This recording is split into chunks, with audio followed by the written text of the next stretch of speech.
Di ko alam kung pang ilang listahan or pang ilang rank ang Davao City sa may pinakamaraming expats sa Pilipinas, pero base sa aking mga nakikita sa mga post sa Facebook, TikTok, YouTube, no, kung saan ng mga social media apps, talagang makikita ko doon na isa rin talaga pala sa pinupuntahan ng mga turista, mga foreigners, is ang Davao City, no, for their retirement years, no. So dito daw sila magsistay hanggang sa mamatay sila. Dito lang spend ang the rest of their lives, yung kailangan pension, ganyan. Tapos Davao City ang isa sa mga napili na or kino-consider pa lang na pupuntahan para gawing tirahan, kasi nga dinig daw nila yung yung connotation kasi ng Davao City, safe daw talaga siya, no. So kumbaga parang yung nila, yung rason bakit lang kino-consider na magstay sa Davao City, or ito yung pipiliin nilang tirahan nga hanggang sa sila'y mamatay, ganon, sa kanilang senior years.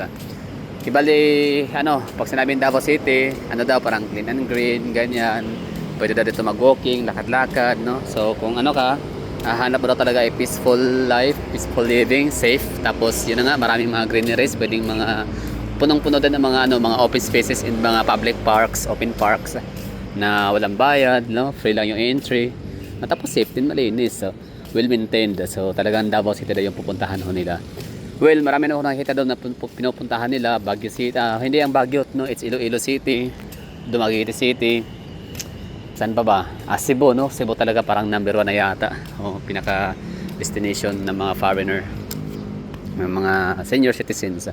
Pero pag maraming mga bagets naman ng mga foreigner, I think it's Siargao in Cebu. Lagi Cebu talaga, no? Cebu is for all ages talaga, no? Matanda, bata, bagets, ganyan, no? Babae, lalaki.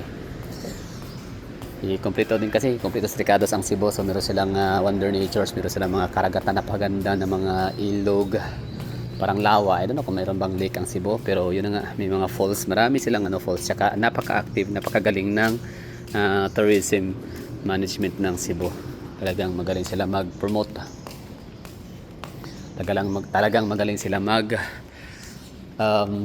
manage, no, ng kanilang tourism nga. So daming mga naikinabang, mga driver, taxi driver, yan, mga nagtatrabaho sa tourist industry. So isa sa mga nagpapayaman talaga ng isla ng Cebu, province of Cebu, ay ang tourist money. So ito yung example sa tinatawag na livable city, or yung mga mga expats na pupunta ng Pilipinas dahil pwede sila mag-walking nga, makapag-jogging, so healthy. Tapos makapagpangasawa pa sila ng mga Pilipinang taga Davao. Alam nyo ba na mga foreigner kasi pala naghahanap ng asawa yan sa Pilipinas para gawing hindi na sila caregiver, no? Parang ganoon na rin, no? Kumbaga hilingin man ng Amerikano, ng foreigner, o hindi man Amerikano, hilingin man nila hindi na alagaan sila ng mga misis sila, pero no, given kasi yan, napaka nature innate na yan sa mga Pilipino na talagang inaalagaan, no, yung mga asawa nila. So grabe, caregiver at its best. So kibali may caregiver na daw, meron pang katulong, meron pang asawa, meron pang tagapag-alaga, may mahal sa buhay, parang ganyan, no? So all in one, all in package na daw yung Pilipina. So ito yung lugar, Hacienda Cove. Hacienda Cove to, it's a private property. Pero siya, private property, pero pwedeng pumunta dito ang mga tao. Wag lang talaga wag lang maging madungi sa lugar, o wag lang burara. Mga plastic bottles, mga solid waste materials ay dapat ibulsa muna. Although parang naging kultura ng mga taga Davao. Yun nga lang, may mga dayo sa Davao City na binibitbit nila yung pagiging dugyot nila sa lugar nila, ay nabibitbit nila dito sa syudad ng Davao City. So ito Hacienda Cove. So pwede kayong pumunta dito, lakad-lakad, walking, jogging, cycling. Pero dito meron ding court dito sa yung sikat ngayon. Yung ba tawag dyan? Pickleball. Nauso yan, no? Sino may pakana yan? Sino nagpa-uso yan?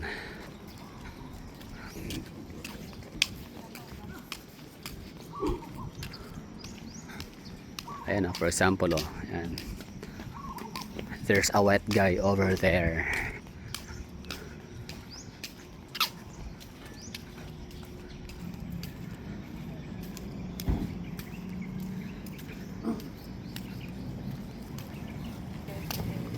Ashwila Cove High Street.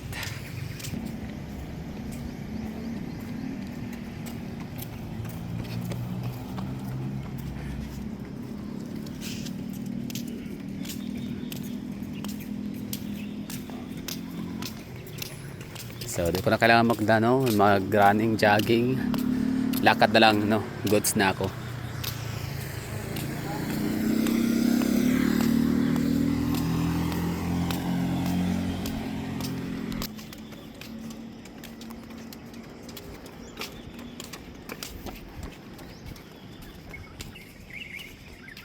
So itong lugar na to ng Ashwila Cove, ano to ha, matatagpuan to. Kasi may mga nagtatanong, mga taga Davao pa din naman yung iba. Di pala alam to. Oo, saan daw matatagpuan? Kasi siyempre Davao City, lalo na downtown area, no, mga commercialized districts, daming mga establishments. Pero kapag may mga nag-vlog ng ganito, for example ako, ginagawa ko tong mga video na parang nasa bundok lang, di ba? Parang nasa gubat.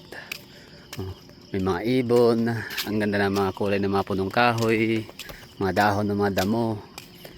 So hindi nila sukat akalain na ito ay matatagpuan lang within the vicinity of almost downtown area, Poblacion District.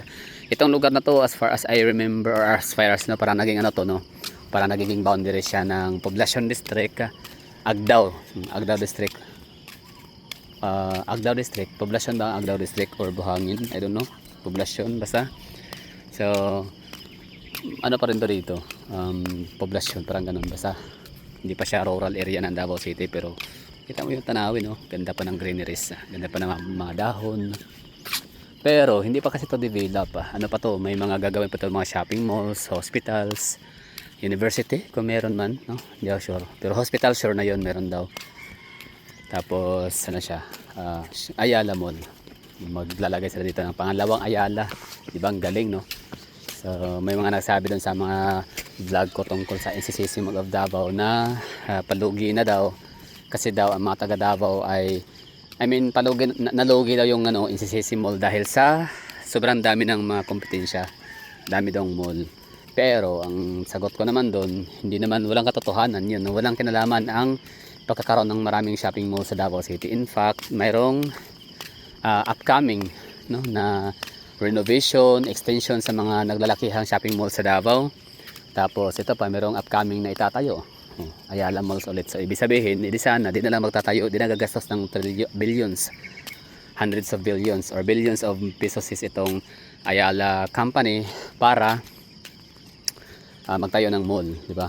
Kung ganun lang din naman pala ang rason. So ibig sabihin ho noon talagang hindi pa sapat ang 20 plus shopping malls sa Davao City para makater yung napakaraming consumer, mga mall goers sa syudad ng Davao City at buong Davao region.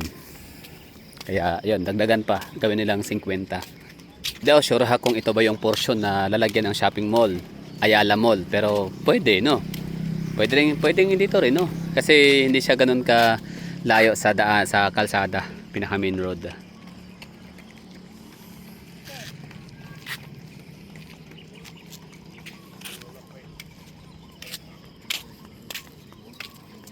So maaari ito ngayon. Or pwede doon sa unahan, meron ding vacant space, malaking bakanting lote. Baka doon nila gagawin yung pangalawang Ayala Mall sa Davao. Dito tayo sa kabila. Kasi parang nakaka-distract tayo or nakaka-disrupt ng mga naglalakad, nagja-walking, jogging, ganyan, no. Kasi mabilis ang kailang galaw. Dito tayo, lilim. Time check, alas 5 ng umaga.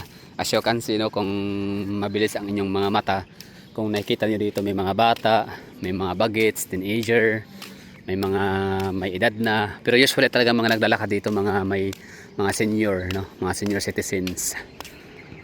Yan na sa mga, ayan. Galing. So ano na to ha, ang video na to ay ipakita sa mga taga-ibang lugar, no, maging foreigner, no, maaaring hindi man ako nagsasalita ng English, pero meron naman silang subtitle dyan na gawing English yung translated into English, I don't know. So ito yung proof na tama, Davao City is ideal city para sa retirement. Kasi nga ang mga Pilipina na gawin yung asawa na taga Davao ay pure talaga yan na first time makaasawa ng makapagjowa ng Amerikano. Hindi kagaya sa ibang lugar sa Pilipinas na sanay na sa AFAM. So kung dito ka sa Davao maghanap ng asawa, tiyak yan. Ako'y nakakatiyak kayo. Or talagang may katiyakan na first time kayo na jowa. First time kayo na AFAM ng Pilipinang Dabawin niya. Pero kung sa ibang lugar kayo, maaring pang 10 ka na. Pang 20 pa, pwedeng gano'n, no? O, depende.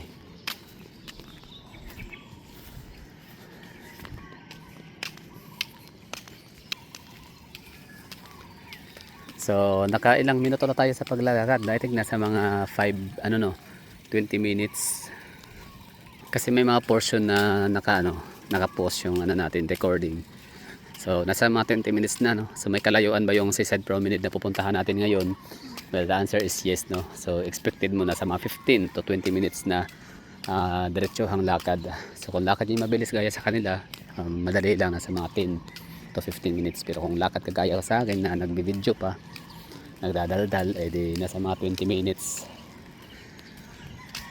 Si Kuya, gwardiya or empleyado. Yan, matipid yan, nakakapag-exercise ka na, nakatulong ka pa sa kalikasan para hindi makapag dagdag polusyon.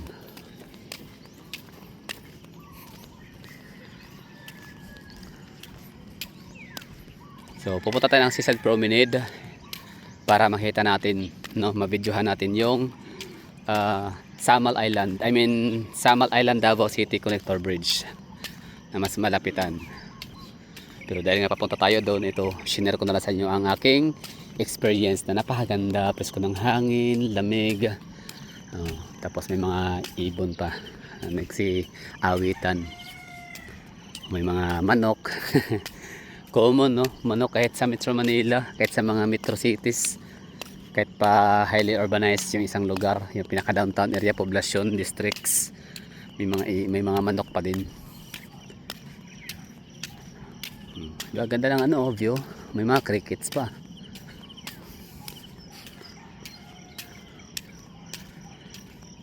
So ang galing. Isa to sa pang-attract ng mga mixed-use development projects or mga mixed-use developer or mga Ayala, mga ganyang mga negosyante, Mega World, Cebulan Buster.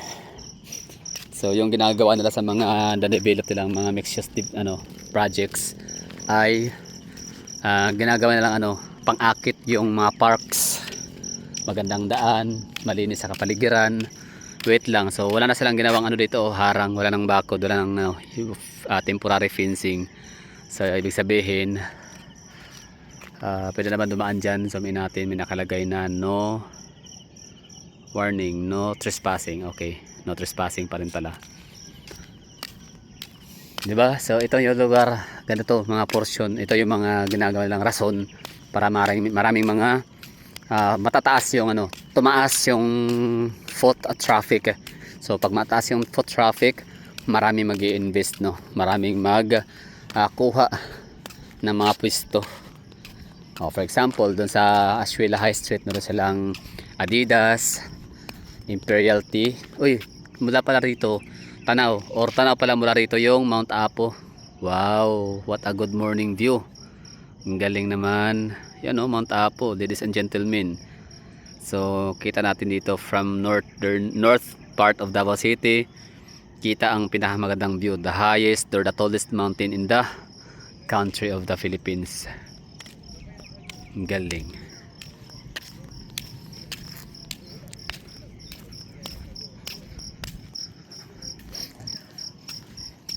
So pumunta ng Seaside Promenade.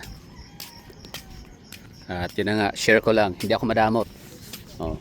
Hindi lang pwede ako yung matutuwa at may galak dito, hindi lang dapat ako lang yung nakaramdam ng joy na nakita ang ganitong napakagandang view. Naglalakad sa napakagandang mga sidewalks.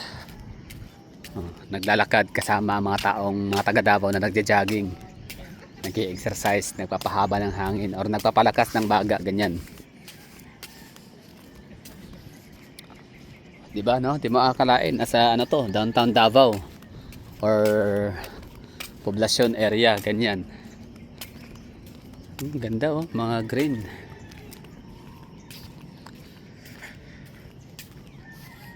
Hindi pa to ano ha, full bloom or full grown yung mga tanim dito. Kaya the moment na magiging ano na to, malago na ang mga dahon nila, aba mas lalong maganda na to maglalakad. Mas ano na siya, no? Mas passable, mas walkable, mas attractive. Mas lalong dadayuhin to ng mga tao, foreigner man or locals, Davaoenyo man or taga Mindanao, Visayas and Luzon. Yan. So ito na yung way natin papuntang Seaside Promenade. So dito lang muna tayo dadaan. Maganda sana yung view dun sa kabila, kaso nga lang ay ayaw ko maka-distract ng mga nagja-jogging, walking. Siyempre iiwasan na tayo dahil naglalakad nga lang, mahina, mabagal yung galaw natin, no? So yan kasi mga ganyan, pag nasa momentum na ka na, hindi ka na pwedeng biglang stop, diba? Or biglang tigil, mahihilo ka or pwede kang ma-stroke. Stroke ba? Pwede, no? Basta pwede kang ma-atakihin sa puso. Anyway, so ito may mga nakaharang na kabako dito, di ko alam kung anong kuan, pero dati to parang nakikita to, napapansin ko to, nakasilip ako ng konti, parang mga shelter o ano tawag dyan, parang uwian tuluyan ng mga empleyado, construction worker, bank house, ganyan. Ayos, no? So yung last natin nakapag siya, no? Nakapaghinga. Ayun na. So pasilip ko sa inyo ng konti ha. Yan ang hitsura ng loob. So anong ginawa dito? Teka lang, paano to naging simentado? Ito ba'y dating ito ba yung tinutukoy ninyo na dating paggawaan ng kahoy? Oo, lambiran ng Alsons Company. Alsons Company, no, paggawa ng kahoy, lambiran, mga lumber ganyan, kasi nga Alsons sa Talaingod, Davao del Norte, no. So maraming doon, meron silang factory or planta. Yan, paggawaan ng kahoy, plywood, mga lumber. So ito ba yung tinutukoy niyo dati? Na parang merong nag-comment diyan sa ating video na dati daw mister niya natatrabaho dito, tapos parang sinusundo niya, hinahatiran niya ng pagkain, parang ganon. Or kapag may sahod, kinukuha niya, tapos galing doon sa kanto naglalakad lang daw siya papunta rito, at ang layo daw, tapos ang dilim, ganyan, masukal, kahoyan. So ito nga, nakailang minuto na, nasa 18 minutes pa lang yung vlog natin, pero sa overall, isasama na natin yung time na huminto tayong mag-record, kasi nga may mga dumadaan ng mga tao, ayaw ko rin na ma-focus ang mukha nila, unfair ho yun. So, ayun. So, nasa mga 25 minutes na. So, ibig sabihin, tamang lakad, chill lang na lakad. Hindi nagmamadali, na sa mga 20 to 25 to 30 minutes. So, malayo nga. So, ito na, tanan na natin yung tawag nito, yung tulay ng Samal Island and Davao City Connector Bridge. Ito, tinanggal na nga, no, yung fencing. Kaya kita na natin tong loob. Dati akala ko merong ginagawang mga materyales ganyan, no? Meron silang kino-construct, at sa kadahilan ng nilagyan na ng bakod ng yero. So ngayon wala na, So yung simento, halata namang hindi siya bagong gawa, di ba? So panigurado yan nga yung parang factory planta dati ng paggawaan ng kahoy ng Alsons Company. Alsons Company, Aldevinco Development Corporation.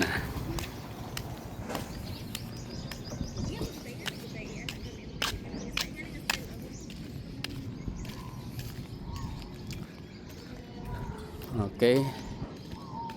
Ganda ng condominium, Billionaires Row. Shout out Sir Soniega. Shout out sa inyo dyan, sir. Good morning. Ganda ng lugar, Kaya ba, bossing, naglalakad-lakad na ba kayo dito? Kayo ba ay nakapag na to, Sir Leo? Nakapag walking, jogging, cycling, no? O nakapag swimming na ba kayo dito nung triathlon, ano ba tawag doon sa Ironman. Triathletes, no? So swimming, cycling, and running. So that would be all. Thank you for watching, or hanggang sa dulo na to dito, no? Sige, sagada natin pinaka seaside promenade.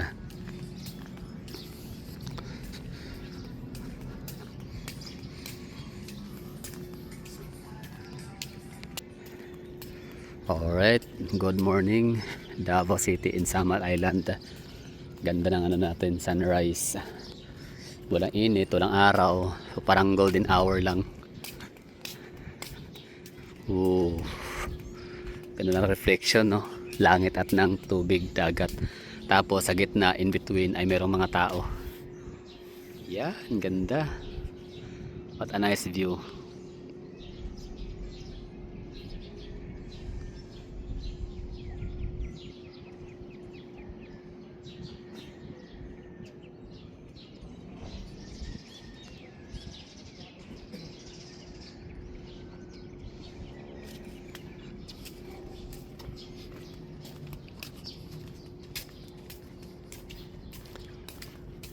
So lagi na natin tong ginagawa na maglakad dito, pero syempre iba't ibang oras, iba't ibang timing. So ito, for example, oras ngayon alas 5 ng umaga. Okay, yan. Alas 5 ng umaga.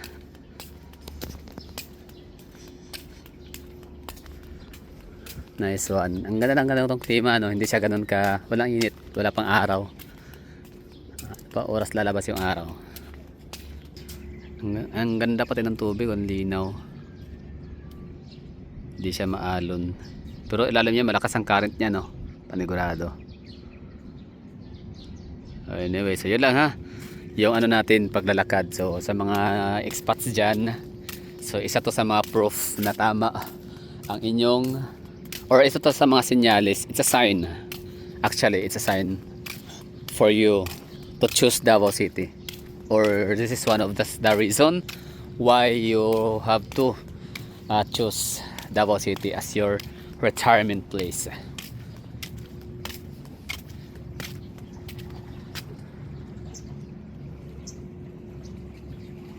Yan. Pahibalo, bawal. So di ko alam ano pa sinasabi dyan. By management. Wow, may barko. Anyway, so yun lang, ha. Thank you for watching. Ano, solve na ba yung mga mataho ninyo? Happy na ba ang all? Happy na ba ang lahat na makita ng magandang tanawin dito sa Davao City? Sa mga hindi pa nakapunta ng Davao City, dagdag na to sa inyong itinerary, no? Search dyan, Ashuela Cove Seaside Promenade, or Seaside Promenade Ashuela Cove, Davao City. Nang sa ganun ay mapuntahan nyo, makita nyo ang napakagandang lugar na to. Kakaiba ang kanyang struktura, yung kanyang disenyo, yung kanyang pagkagawa. Talagang gumawa sila ng promenade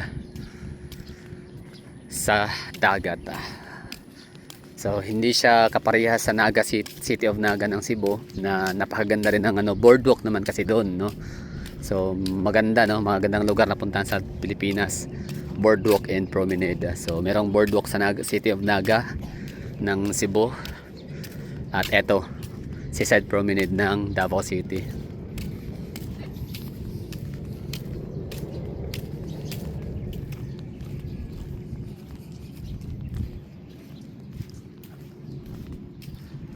Okay, so kuta na tayo, no.